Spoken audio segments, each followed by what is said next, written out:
Now is the time to turn rage into action.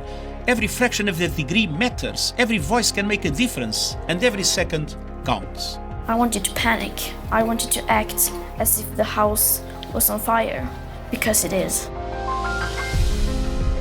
From the pandemic to climate change, going it alone, it's simply not an option. For those who have eyes to see, for those who have ears to listen, and for those who have a heart to feel, 1.5 is what we need to survive. Welcome back to our podcast, Accelerating Climate Solutions. I'm Stefan Schurig from the Foundation's platform F20. And I am Ruth Richardson from the Global Alliance for the Future of Food. In this podcast, we set out to unearth the hard topics at the heart of the debate about the climate crisis and dig into what's holding back solutions from taking root. In our last conversation, we explored the transition to renewable energy and touched on the just transition debates that are part and parcel of the climate debate. This inspired today's theme, which is about understanding how calls for climate justice are shaping political action. With our speaker today, we want to understand how policy and practice designed to tackle climate change can actually end up exacerbating existing inequalities in our societies, and what this means for those of us who want to advocate for change.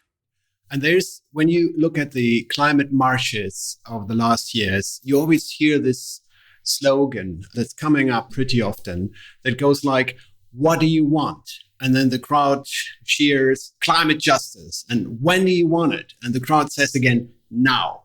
So I've been hearing this a couple of times in recent years, and it seems to be becoming the mantra sort of the Generation Fridays for Future and the headlines many activities around the UN Climate Summit. There are very different meanings to it, though, I guess. From the question of intergenerational justice to the large climate legacy of industrialized countries, or the question of compensation funds for the huge loss and damage many countries already experience from climate impacts. So the question that we would like to discuss is, what does climate justice entail? How do we ensure it's been taken seriously, and who actually is we? Across societies, the impacts of climate change affect people obviously quite differently. And it compounds the structural vulnerabilities at the heart of our society. I'm curious about discussing today what can be done differently. Where are the policymakers and the solution makers, I hope, getting it wrong? And what mechanisms need to be in place to make sure we're acting as systemically as possible and in the spirit of climate justice? Yes, Stefan, and the issue of justice is so central to all the debates now and becoming more and more so, which is very encouraging. The issues of justice, especially connected to social justice, environmental justice, and advocacy, are all integrally linked to the movement to address climate change. So there is a lot for us to cover today. We're delighted to have this discussion with Sara Jane Ahmed, leading the climate justice fight in finance. So let's welcome Sara. Before we dive into today's discussion properly and hear your perspectives, we have to start, though, by asking you the very first question that we ask all our guests. And that would be the one, if you press the button and could change one thing, what would it be? Yeah, thank you. Thank you very much for inviting me to this discussion. And your first question is definitely a challenging one, to change one thing. I think if we were looking at it from a more practical implementation perspective, the one thing that I would look to change would be the failure of the Bretton Woods system to really understand and articulate the climate emergency that we're in, because that set the tone for where public resources would be going to, and ultimately means that we have a lack of resources as a result of illustrating so late or coming to the understanding so late that climate change is macro critical. And we are now in an all hands on deck scenario where everyone from public to private to communities are impacted. And currently, for example, the V20 has seen a 10% to 50% reduction in GDP growth in the last 2 decades alone.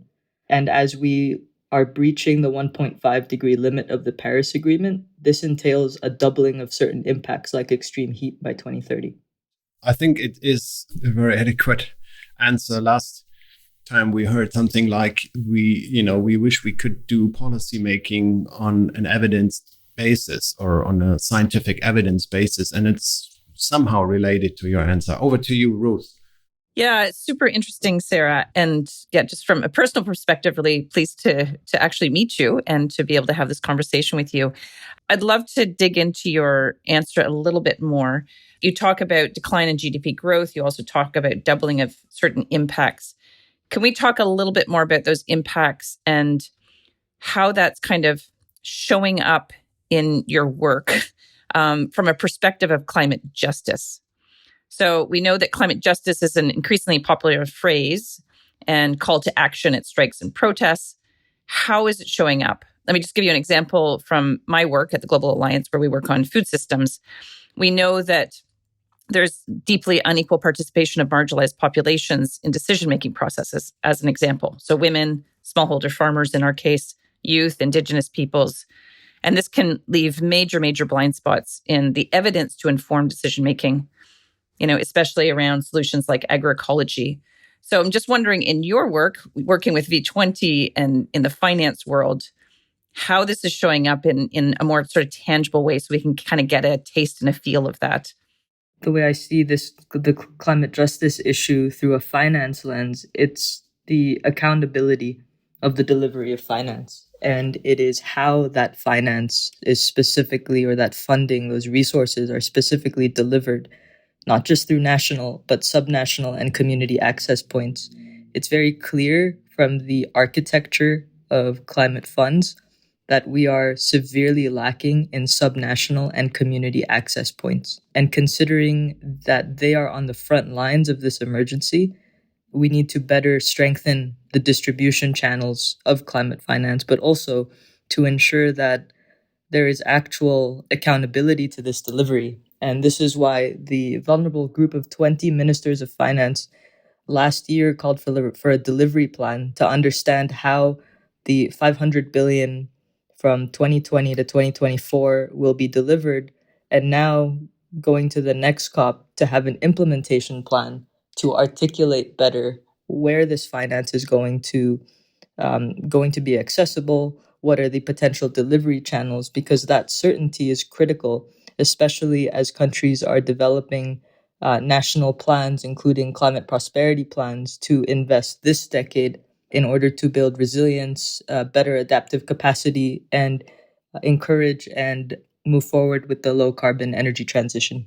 Just before I come to the next question, just on this particular point with regard to delivery plans, implementation plans that are required for the 500 billion that were promised, do you expect any particular outcome of the next UN climate summit? What I hear is that this whole issue of climate justice becomes sort of, will face some kind of a crunch moment in the next UN climate summit. Could you just share a few of your thoughts on that?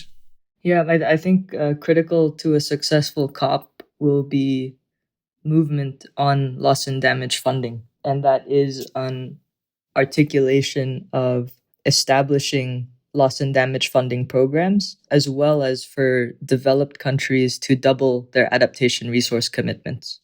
Because we need to be both backward-looking, and this is the loss and damage side, as well as forward-looking, which is building adaptive capacities.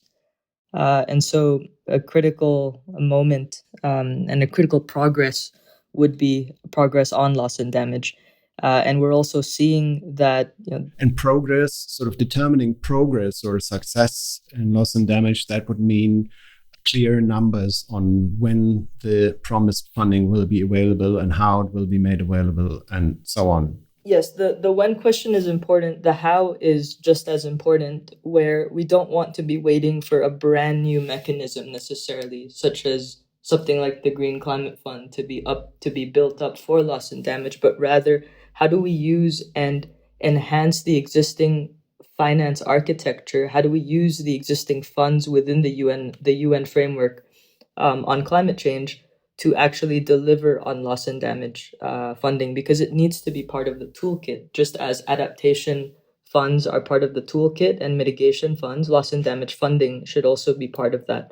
And with that, the V20 are actually working on a loss and damage funding program to illustrate what a practical community access point could look like, and to enable that this could be picked up by a multilateral institution so that it can easily be upscaled. And so this is something that the most vulnerable are pioneering and hope to bring to the COP as an example of what a loss and damage funding program could look like. And the other thing I think to look out for is the G7-led Global Shield, where that is looking to better coordinate and recognize where the gaps are. And the V20 also has a role in the Global Shield coordination. And so this is quite critical, because when we look at loss and damage, we know that we must plug gaps in the protection against climate and disaster risks today in parallel to scaling up other financial protection solutions on the sovereign side as well as market side. So this could be insurance, contingency financing, forecast-based financing. There's a whole range of tools. But what's critical today is to ensure that the gaps are plugged now, because losses and damages are being felt by communities today. In your capacity as also being a member of the Task Force on Climate Development and the IMF, the International Monetary Fund, we were wondering if you actually think that there is indeed a way to sort of enhance equity in climate finance, or where the conflict lines are, in fact, between like ensuring justice, ensuring some kind of equitable way of the allocation of funding and the interest of climate finance, or the main things on climate finance? So at the moment, it's very much top-down and a supply-driven system, which means what ends up happening is there is a missed opportunity when it comes to ensuring that resources are delivered to where science and data and practice points to where vulnerability sits. And so to enable an improved system and to ensure that there is equity in climate finance and for climate justice to be truly delivered, we need to work on delivery systems to community access and subnational points. And this means that the architecture would need to adjust itself in order to deliver directly to relevant entities that could serve at the subnational and community level. Sara, I want to ask you two questions.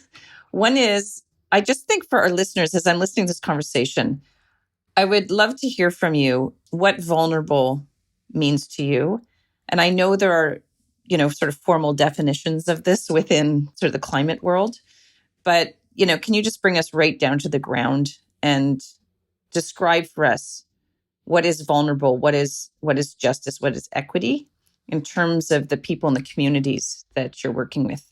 That's my first question.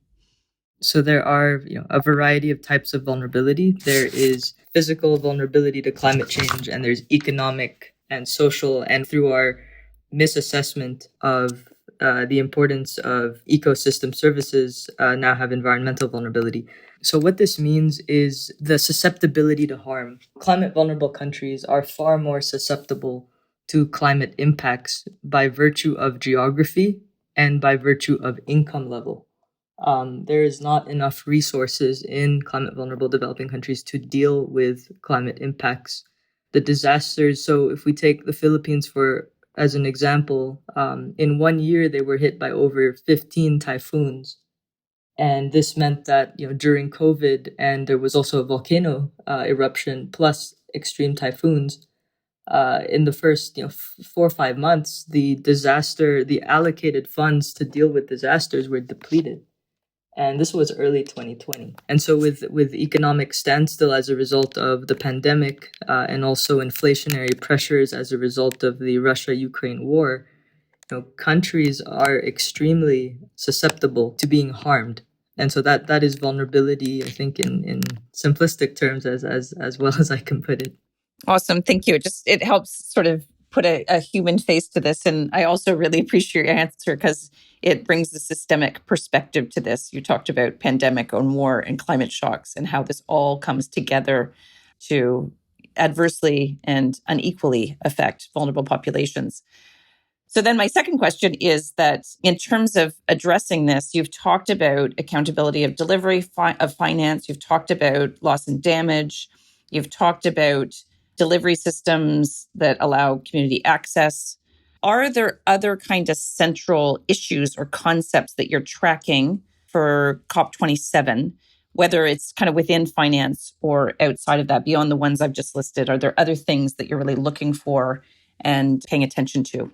So within finance, the cost of capital remains central to the fate of vulnerable economies and communities because they face capital costs between 6% all the way up to 25% or even 30% per annum. And this will injure ability to invest in adaptation and resilience. And likewise, given the volatility and instability of fossil fuels, we also must recognize the massive and underappreciated ability of renewable energy, grid modernization, and storage to build resilience. But all of this investment, all of these opportunities in the economy and for communities requires very low cost of capital, which developing countries don't have access to. It's Europe, the US, and advanced economies with the access to low cost capital. I think that's, if I may come in here, a very crucial point. And I know that's one of your special areas of expertise when it comes to financing renewables in particular. And I think access to low-cost capital is really one of the most relevant rate-limiting factor for progress on investments into renewables, especially for subnational entities. I know that this is now a little bit of an issue with the so-called just energy transition partnerships, and we've discussed just energy transition partnerships previously as well already. Not sure if that resonates with you, if you think this is moving into the right direction. And I also have a second question after that, but maybe you can just briefly just give a bit more insights on access to low-cost capital, especially when it comes to renewables in the context of climate justice. How would this work? Access to low-cost capital means that any micro, small, or medium enterprises, which a lot of the developing world depend on for employment, would be able to upgrade their equipment, would be able to deal with shocks. So when an extreme weather strikes, there is business continuity, and so then they can ensure that their employees are also well supported during these times. And it's about being able to withstand these shocks. So not just continuity, but also come back stronger after this. And so all of this can be made possible with lower cost of capital, because then it changes the economics over the time horizons. Because if you have a high cost of capital to do certain things, then it's expensive over the short term and medium term. It makes sense over the long term, but climate vulnerable economies and communities don't have the luxury of long term when it comes to financing. It's always been short term and medium term, which means that we have to work on fixing the math on that in order for the long term to come closer in timeline to the short and medium term. And I was wondering if you also wanted me to comment on the energy transition. Well, the energy transition to just energy transition partnerships, they have this just element to it, at least in the terminology. And I know that you're aware of this work that has been, that resulted from the last UN climate summit in Glasgow, where there was a deal made among many 8 or 9 countries contributing to the phase out of coal in South Africa and collaborating with South Africa. And these just energy transition partnerships now becoming sort of the new idea of multilateral cooperation on financing particular renewables. So, it was great to see support to South Africa. And I think what's just as critical is, as the 55 economies in the CVF and V20 have growth rates of over 5-6% per annum, the energy demand is growing exponentially. And so this would mean that there would need to be support provided to ensure that new capacity is not one that encourages fossil fuel lock-in, because we're already seeing incredible inflationary pressures and incredible expenses being paid and subsidized by developing country governments just to keep the power system secure. And this is building in insecurity that we can't afford over the medium and long term, but is something that may be decided on over the short term. And so I think in terms of the energy transition programs, it would be great to have an approach where even the low-income countries and small island developing states would also have an opportunity to transition this decade. And the other point on the just part of the energy transition is that the workers in the fossil fuel industry should actually be benefiting first from energy transition packages. And this is also, well, because of two reasons. One is that the fossil fuel industry, as it is shifting as well technologically, it is not requiring as much workers, which means there is incredible job loss in the industry already, and it's been reducing each year. And so there will be a situation where there will be a lot of new unemployed in this industry, and they would need to be provided an opportunity to transition as well. And so the renewable energy storage, grid modernization, all these three components in the power system would be critical to upskill workers in the fossil fuel sector to also participate in the new energy economy. Right. Just one question on, also in particular for our listeners, one question in terms of positive examples, and probably zooming out a bit again on the major subject of climate justice. Would you be able to define sort of some positive examples where you said, this is really a good indicator that climate justice has been taken seriously? Is there anything like a good indicator for climate justice? I think a good indicator would be how much of our resources, and again, this is taking a very finance lens into account, of the delivery channels that we have, how much of that is direct access to communities. And the reason I'm mentioning this is because we hear and we see all too many that it takes 3 to 5 years to access resources for communities because there are various levels to it. If we can try to curb the timeframes and improve the distribution to them, we would be doing a whole lot to improve or to course correct previous climate injustice. The other point to mention is that when it comes to climate justice, it's not just a matter of delivery, but also it is to the governments, both developed and developing, to deliver markets, risk markets that have climate justice or that deliver climate justice outcomes. And I think that that's quite critical to build. And that is one way to build a sustainable risk market, is to ensure that it is incorporating and taking into consideration actively climate justice. So, Sarah, let's get into the strategy a little bit.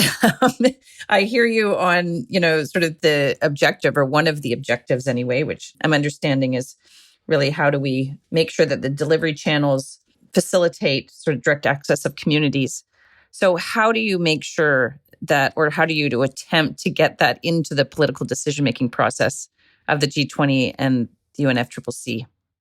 So the Global Shield that's working on coordinating the supply side and ensure that it is well coordinated with the demand side, that would be the opportunity to identify and support and strengthen delivery channels.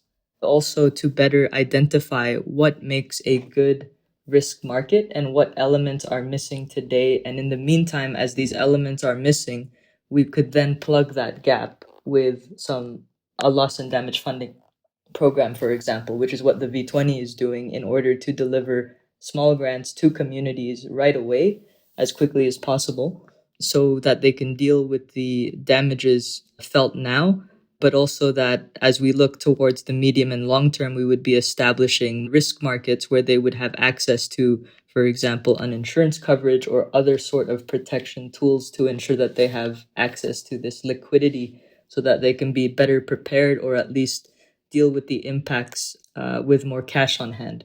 And for our listeners, can you just explain the Global Shield? Yes. So the Global Shield came out of the G7 ministerial, and this is specifically to improve the coordination and cooperation of partners working on reducing loss and damage. Because right now it's it's a growing field, but it also means that there's a lot of cross-cutting work and maybe overlapping work. And because resources are finite and capacities even within countries are also finite, there has to be a way to ensure cost-effective moves forward, as well as a more collaborative, cooperative way, so that the gaps can be plugged a lot more effectively than what is happening now, which is the gaps are left as gaps. Sarah, can I change tact a little bit? Because a question that's burning on my mind is that you're so squarely in the world of finance. And a lot of what we talked about today is, sort of national finance and or multilateral finance. But I'm sitting here watching a conversation between the F20, Foundations 20, and the V20. And I'm wondering from this perspective of philanthropy, how philanthropy fits into this. I also come from the world. I also come from philanthropy, and the Global Alliance, of course, is an alliance of foundations, and we're very much part of financial flows that can play a very unique and I think important role. So, just wondering if you can talk a little bit about how the F20 and the V20 agendas might come together. Philanthropic capital is incredibly important to mobilize, especially for climate vulnerable countries, because it is highly flexible. It's also quicker to deploy as opposed to many of these multilateral funds, which means that they could be early stage capital that could then have the multilateral capital come in order to scale up. So to give a more color, the philanthropic community is supporting climate prosperity plans, which is climate vulnerable country-led, so CVF and V20-led plans in order to build forward stronger by maximizing socioeconomic outcomes and ensuring that this decade countries come out more adapted, resilient, and are part of the low-carbon transition and maximize those outcomes. And so the reason for the climate prosperity plan is that it's clear that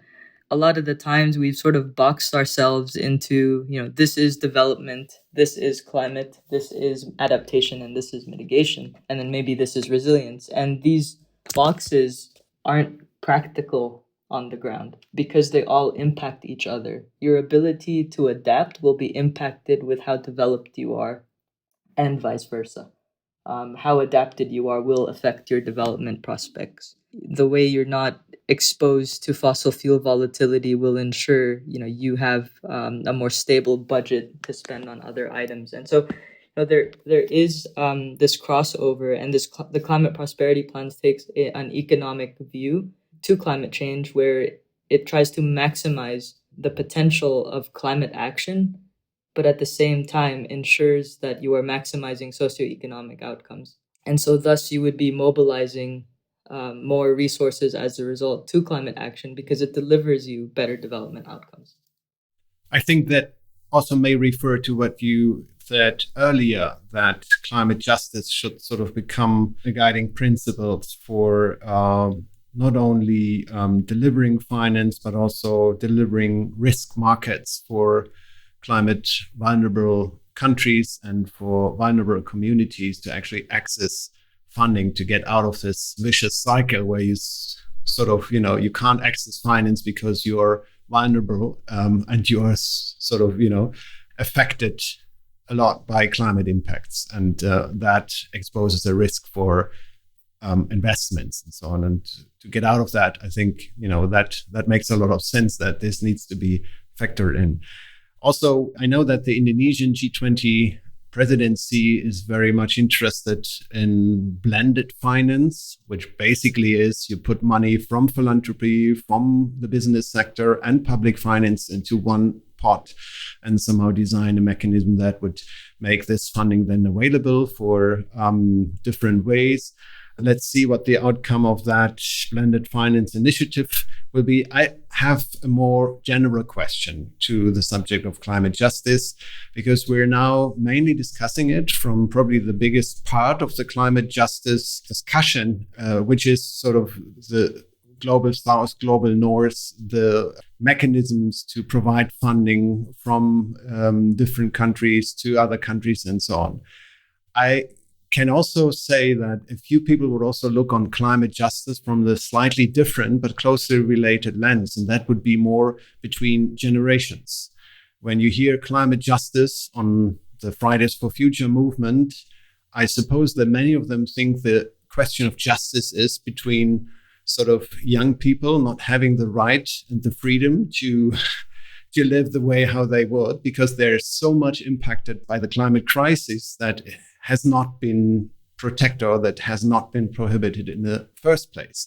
So this question of intergenerational justice somehow also is related to the overall question of climate justice. My question is this the right understanding that I have? Would you agree that this is sort of one layer of the climate justice discussion?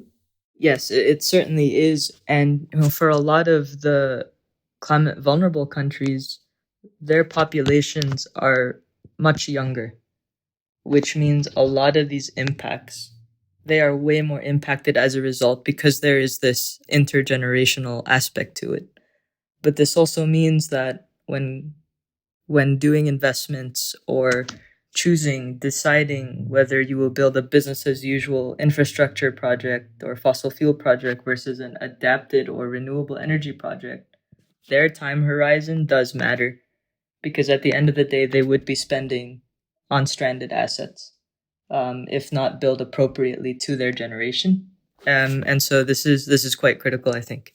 So before we close, Sarah, and this has been a very, very insightful conversation already, just one hint to the role of civil society in general in making progress on climate justice.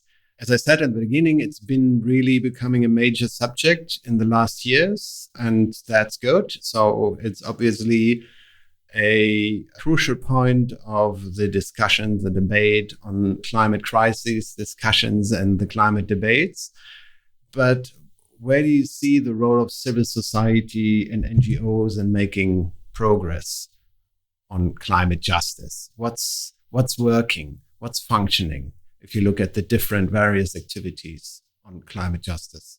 So I think what has been quite useful and could be upscaled, in addition to enabling and encouraging public support around climate, is for civil society to better participate when it comes to the evaluation of climate finance, where it's actually contributing to, what are the gaps, because they could be much closer to communities and thus could offer that perspective that works better for communities. The second thing is that a lot of civil society also, because of these links to communities on the front line of the climate emergency, could support in building these effective delivery channels so that we move not just the policy side, but also to support implementation. And it's, as I mentioned earlier, it's an all hands on deck scenario, which means we would need as much of civil society as possible to be supporting engagement and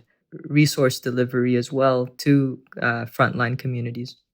Yeah, we use this all hands on deck scenario a lot also in telling the foundations that it's, there's no way of telling you, oh, it's not our business. We're working on arts, we're working on education or whatever, it really is an all hands scenario also for philanthropy and for foundations to exhibit leadership in one way or the other, or at least take a clear stand on climate action and in particular on this climate justice.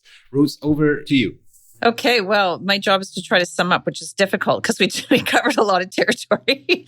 But some of the main points I heard, Sarah, from you, first of all, is the need for national, subnational community access mechanisms and the accountability of those mechanisms. We talked about lost and damaged funding as critically important kind of within that field. You talked about how much of finance right now is sort of top-down, supply-driven, and how we're really missing an opportunity delivery systems that allow community access. Again, underscore community access. I'm hearing that loud and clear. We talked about access to low-cost capital, the importance of that, as well as long-term capital, not just short-term. We then started talking about a little bit about the energy transition and, the need for explicit support to help vulnerable countries with that energy transition. And then we talked about the importance of philanthropic capital and blended finance. And then we got into civil society and some of the things they can do. So we covered a lot of different actors and players and stakeholders. The final point I want to elevate is, Stefan, I'm really pleased that you used the word principle, because the Global Alliance is an entirely principles-based organization. We have 7 principles that define everything we do. And I'm hearing 2 critical principles for finance of any kind, whether we're talking about national or multilateral or philanthropic. And that is climate justice as a principle that has to be embedded in finance. And the second one is a principle of all hands on deck. So that would be my quick summary. I hope that reflects what you guys said and heard. But what a fantastic conversation, Sara. Thank you so much for sharing your experience and your wisdom with us. And to our listeners, what are your main takeaways? Would love to hear from you. And hopefully you learned a lot from this discussion. Stefan.